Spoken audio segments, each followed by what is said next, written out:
It's Lindsay Baker with Action Hour. I have Mieko and Ko here with me, two of the team for the new movie called Unspoken Souls. Welcome, both of you. I am so excited to hear more about your movie. From the beginning, we are interested in elephant, but and then we make a story for the elephant for Japanese TV, and then the 2009.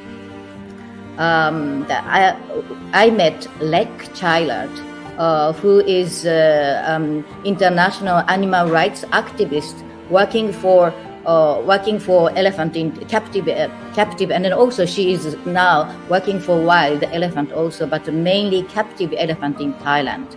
And then 2009, when I interviewed her, her personality and then her passion to protect elephant and then animals was so strong. After that, we met her 2020, just after the COVID pandemic hit the country. I met her for the interview to Japanese national broadcasting TV program. And then we got to know how the elephant situation and then also unemployed elephant takers caretaker situation was so hard. Then we start to think what we can do in this quiet time, and then we realized maybe make a documentary film about elephant and her activity. And the beginning of 20th centuries, or even a little bit before, logging was quite popular, getting more and more popular in Thailand. And then by then, especially in northern Thailand, the elephant were used. And then the elephant trainer, it was necessary elephant trainer to work with them in the forest. But this one caused quite a serious deforestation. So then 1989, the logging industry was banned. Logging was banned. Elephant caretakers, they lost a job. So their job shifted to the tourism industry, because Thailand is already known as a touristic country. After 2000, after millennium, the Thai government tried to make a tourist direction more, unique, and then by then growing up of tourism industry, the elephant tourism also grow. First, indeed, it was a logging industry, and the captive elephants and ethnic minorities, the mahouts, what that means, elephant caretakers in Thai, they were employed to log within northern Thailand specifically, in other areas as well, but that's where the concentration was very much at. Once logging was banned in 1989, as Mieko said, they lost employment. So then they needed to find a new industry in which these elephants could work. So given that this was in the late 80s, early 90s, Thailand's tourism is really just beginning to open up more to the world and gain more world interest. So that industry begins to grow, and with it, the first style is, of course, elephant camps and elephant rides, but more so camps. And so these are entertainment shows that elephants provide to tourists. Right. But then after the 2000s, where Kun Lek reveals the abuse and exploitation behind such camps, and more so in the 2010s, that's when there is an increased pressure from the international community for the elephant camp business model to change. So it was from logging, tourism business, and specifically entertainment style, to now a more sanctuary-based model. We call elephant camp, where the tourists can visit to enjoy elephant in a different kind of way. It's grows in 10 years. In last 10 years, about 10 times of the place. to shift from the entertainment style to the more sanctuary style, let's say ethical style. In that point, the Lek worked so hard.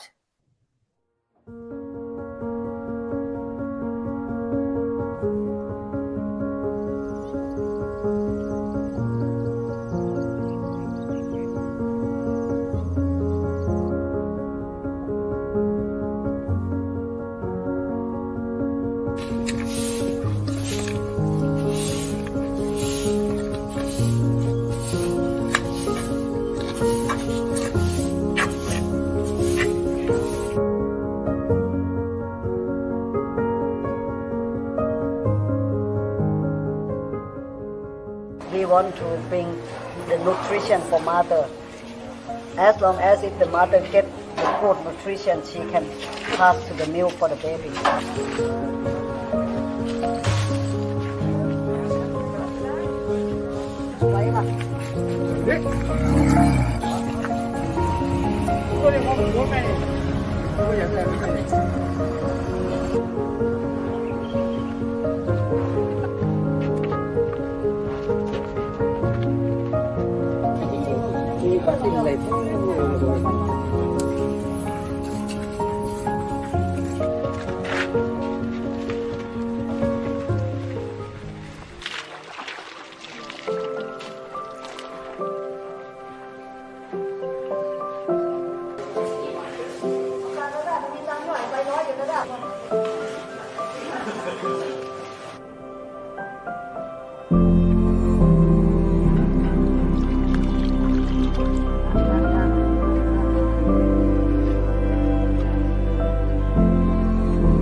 ให้ไกด์อธิบายว่าเมื่อก่อนเนี่ยโชคชัยเนี่ยเคยเป็นช้างแบบนั่งช้างขี่ช้างมาก่อนช้างมาถ่ายรูปด้วยกันแล้วก็พาช้างมาเล่นโคลนเสร็จแล้วพาไปอาบน้ำครับ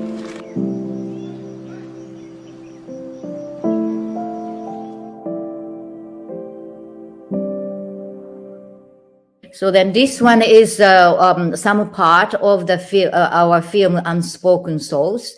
The message is if they can be free or they can enjoy free life, or that is in our hand, the visitors or tourists, right. And then outside the people raise their voice. This is our message to change, to transform more ethical style.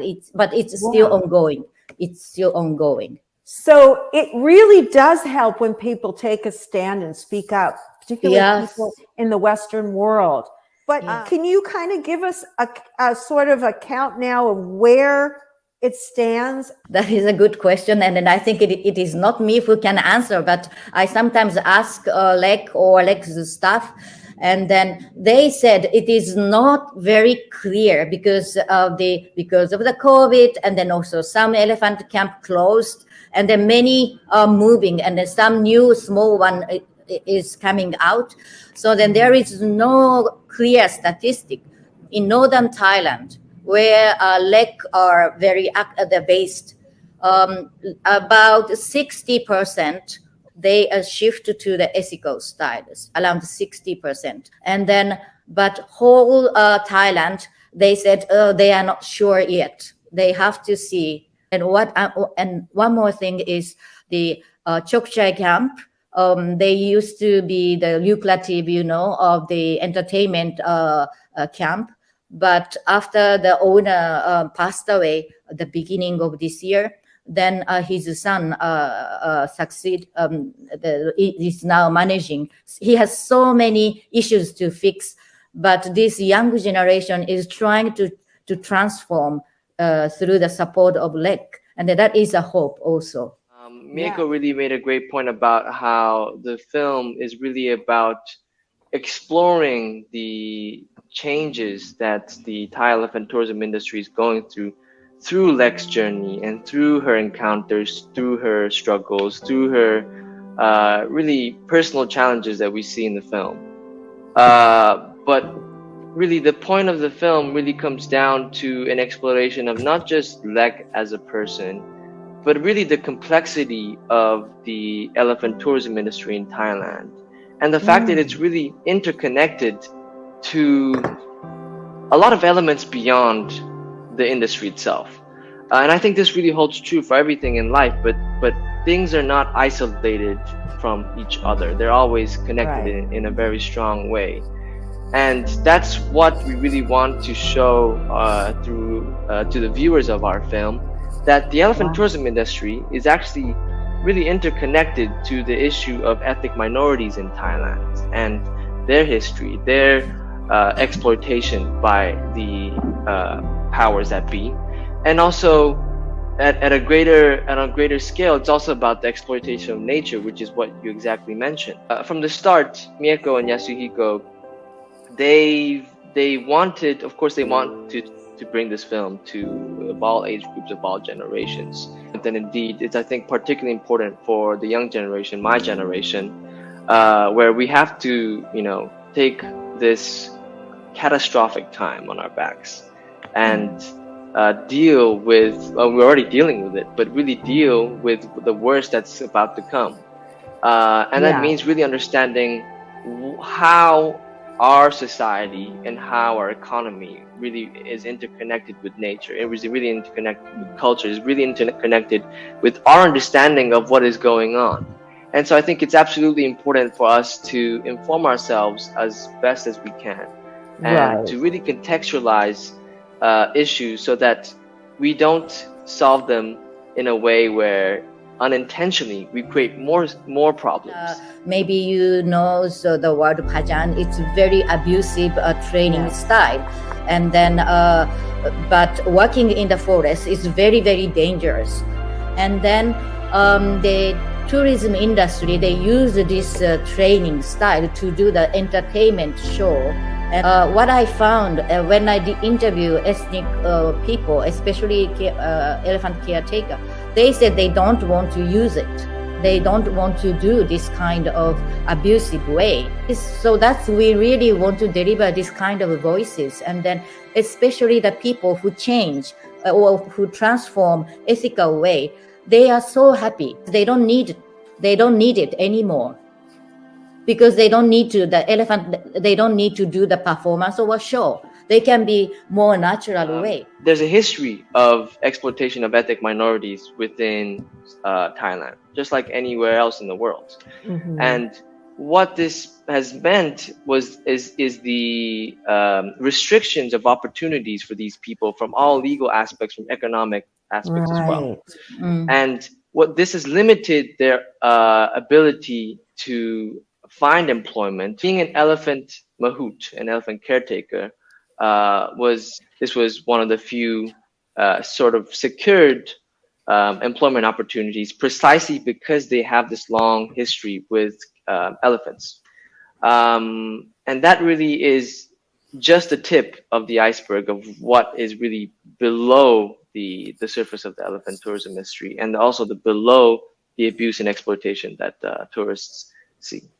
Again, as you say, one of the main things that people can do is refuse to ride the elephants. Yeah. They can support the ethical treatment of them. And I really think it's wonderful that your movie will bring out the human side of the story, the humans that are being exploited, and of course, the environment, nature. But the most difficult issues is the deforestation issues, and it's not because of logging, but because urbanization. So then the mountainous areas are transformed to the field, crop field, and then they change the how can I say, it's for the agricultural industry. Are you saying that for animal agriculture, wildlands are being taken down and destroyed? Is it happening? Yes, exactly. Yes, in Thailand, exactly. Yeah, and then also what I heard from the one Mahfoud, the elephant caretaker, when he keep all the elephant in the forest nearby, then if they have, the elephant goes to the field of the village people, and then conflict happen with the village people.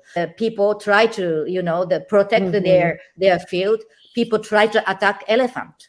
So these kind of things happen during the COVID a lot, the pandemic a lot. In Thailand, or let's say the Myanmar, Thailand, Laos, this Southeast Asia, we have many ethnic minority people, and then Kalen people in Thailand. Kalen people, they are the biggest group of ethnic minority people in terms of the population, and then their culture is I really, to be honest, I really respect their culture, because they really know how to deal, how to live with the nature, and then they respect the nature very much, and then they try to protect the nature in their community. For example, for harvesting and planting rice, they help each other in the community, people, without paying, and then. It's really, I was amazed, and because I asked him, the owner of Elephant Sanctuary, he has a rice field, and then I asked him per day's work, how much do you pay? And he said, no, we don't pay, we help each other. So then other people need the help, we go there. So that's kind of the reciprocity, and then also respect each other. We lost. I found we lost in our urban life. And then another thing is they try to protect the forest. They know very well about the forest, and they have a wisdom of nature. But because of the urbanization, they are losing this. It's really sad. In the village, most of the people are aged people and the children, so they are losing their culture. And but in the film, we will introduce in a small village, a small community of Karen people, and then where Karen Elephant Home is a elephant sanctuary, small scale elephant sanctuary. We will show their life, how they help each other, how they take care of the forest, and then also how they take care of the two elephant. That is so wonderful. I just want to add an anecdote, because hearing Mieko talk about the importance of nature to Korean people just reminded me of this one encounter that we had with his name is Song Chai. And Song Chai is a mahout, and he takes care of one of the bull elephants at Current Elephant Home. And I was interviewing him, and I asked the question, what is most important to Karen people, Karen culture? And given my very limited knowledge at that time, and still limited knowledge of Korean culture, I thought he was going to say something along the lines of rice, because rice is indeed a very important source of inspiration, also just in terms of food security within not just Korean people, but just in Asia in general. Rice is absolutely crucial, just as wheat is in Europe and America. Yeah. And the answer he gave was simply wood, and specifically just wood.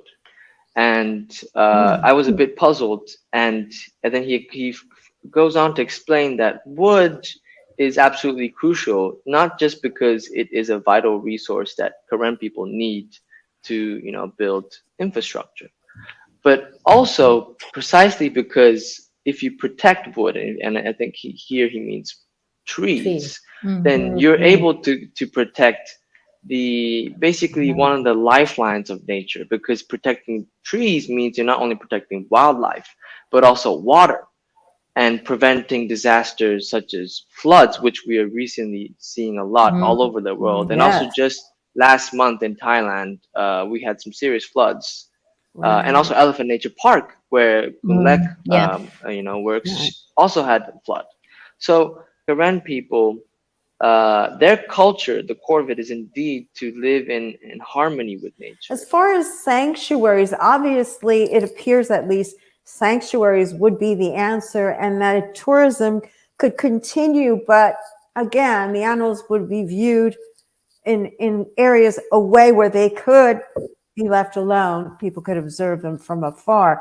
How many of these types of sanctuaries exist in Thailand now, if you have an idea?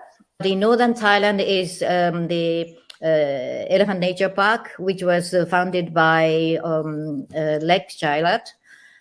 And then also in the south, we did not go there. In Samui Island, I heard they have the similar things. And then, but in terms of the scale, and then also the very ideal the style, I can say the Elephant Nature Park, and then maybe a few more, and then, but in the small scale, please don't forget small scale elephant sanctuary. They have only 2 elephant or 3 elephant, or let's say 5 elephant. They are doing very well, and then they are trying to make ethical style, and then those small elephant sanctuary, we have a lot. They are quite inspired by Lek's policy, Lek's philosophy. And then I have to mention Lek also. She came from the Khmer ethnic tribe. She knows very well about nature, and then so then she can work those people. That's very, very strong part of her. So then small elephant sanctuary is growing now. Well, that's wonderful. It doesn't matter the size. I know you mentioned that about Lek, and I remember seeing the trailer, and I remember seeing her, if you don't mind me saying, make a hat. Yes. That was so incredible. It's going to rain. And she did mention that her grandfather was a shaman, and taught her how to speak to birds and other animals. Yeah, it's just that the clip that I saw of the movie, I laughed and I cried. It was very, very touching, and I can't wait to see it. Really, I can't wait. So that just brings up the next question. When do you predict that the film will be available for the public viewing? We started this project. People told us you are crazy, but we started this project without any capital, and then we invest our money, and then also we did the crowdfunding in Japan last year, and then this year also. So then the answer is we aim to complete this one late 2023, but we will also our project was selected to do the pitch in the Tokyo Docs, which is the international documentary film event. So that's wonderful. Will you please keep us posted on that, and we would love to perhaps have you come back on and talk about that when you're ready. But in the meantime, if people are interested in the film, how can they contact you? Is it best through the website? Yes, website, and then either we have our Instagram is quite active, so then please contact us through website or Instagram. You are very welcome, and then ask any question. We would like to update what is going on. Everything we do our best to make this film to deliver to the world. And then Lek also, she is really want. Yes, it's very important. I believe it's a very important film. It's very important that you get it out for so many different reasons. I really want in the film, I really want the viewers to see who is Lek, and then as international animal rights activists who fight for the not only elephant, and then who fight for who has been fighting for animals, and also she's working for ethnic minority people, because she came from the same group, same roots. And then also we really want to show, and then people to show the viewers her face, different face from international animal rights activists, which is she admires nature. She has a lot of knowledge about nature. That's part linked to our theme of nature. So then I really want the people see through her life story to access animal, ethnic minority people, and the nature issue. Okay, Ko, your turn. Yeah. What I'm seeing and what I'm really learning is the interconnectedness of not only nature, but also I think a lot of the viewers' life as, urban citizens, and that connection to rural life. And I think the sort of general consensus or general understanding is that, development, technological advancement, urbanization are great things, and indeed there are absolutely great aspects to it. But through leaving that world, when I go to help with filming, and to see Karen people in nature, growing their rice, and to see their harmonious relationship with elephants, with animals, and with trees. I'm really learning about how our urban life, we're fairly disconnected from that. And to move blindly, not blindly, but to move without reminding ourselves of how we're actually also from there, right, as humans. I think it's extremely important to not forget about that, to not leave it aside, and to really remind ourselves about the importance of nature. And as being back here in Chiang Mai from Amsterdam, Amsterdam is a great city, but it just doesn't have the mountains and waterfalls that Chiang Mai in Thailand has. And every time I leave the office and I go spend time in a waterfall or go spend time hiking, I do feel a lot more refreshed. And I think there's just something so special about nature as humans that we really should protect, and we really should try to make amends with, because again, I'm as a young person, I am indeed horrified about the catastrophic climate situation that we're in. And so I think what I really hope is that, yes, indeed, this reaches young people like me, and to really inspire and give them a hint of what we really should protect and value. And I really enjoyed learning more about your film. I can't wait till it comes out. For those of you that are on listening to us, the film is Unspoken Souls, and you can reach them through social media, Instagram. Yeah, Lindsay, sorry, can I add just one thing that it's crucial that we actually forgot to talk about? Oh, yes, go ahead. An important announcement that we wanted to make was that we are actually organizing an international crowdfunding campaign on Indiegogo. And to be completely transparent, we're of course still in production, and we believe we're 60 to 70% done with filming, and after that we still have post-production. So we still have a decent way to go. And this means that of course we still need funds to complete and bring this film to the world. And so we are organizing a crowdfunding campaign with a funding goal of $70,000 US. Yeah, we would love as much support as your viewers can bring to really make this film possible and to really bring this story in that we really believe in, that we've really spent a lot of time investing in, to tell the story and bring it to the world. And we would just like to ask everyone for support if you can. If not, then please just share, spread the word about our documentary,